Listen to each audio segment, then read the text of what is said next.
మీకు ఎవరినైనా ఆకర్షించే శక్తి కావాలా? ప్రాచీన హిందూ శాస్త్రాల్లో వశీకరణ అంటే ఆకర్షణ శక్తి. ఇది మనసుని ప్రభావితం చేసే ఒక శక్తి అని అంటారు. కానీ ఇది నిజంగా ఎలా పనిచేస్తుంది? Do you want the power to attract someone? In ancient Hindu scripts, vashikaran means the power of attraction. It is said to influence the mind. But how does it really work? పురాణాల్లో భగవాన్ శ్రీకృష్ణుడు తన దివ్య ఆకర్షణతో కోట్ల మందిని తన వైపుకు తిప్పుకున్నాడు. అదేవిధంగా విశ్వామిత్ర మహర్షి తపస్సు ద్వారా బ్రహ్మ ఋషిగా మారారు. వశీకరణ అంటే మాయ కాదు, అది మన మనసు, మాటలు, కర్మల ద్వారా సానుకూల శక్తిని ఆకర్షించే సాధన.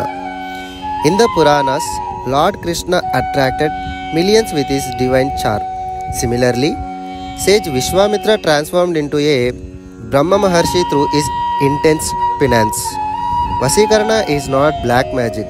It is a practice of attracting positive energy through thoughts, words and deeds. ఏకాగ్రతతో క్లీం కృష్ణాయ నమః అనే ఈ యొక్క మంత్రాన్ని జపించండి. నిజమైన వశీకరణ మాయలో కాదు, మన మంచి మనసులో ఉంది. Chant Om Klim Krishnaya Namaha with focus. True Vasikarana is not in magic, it lies in a pure heart.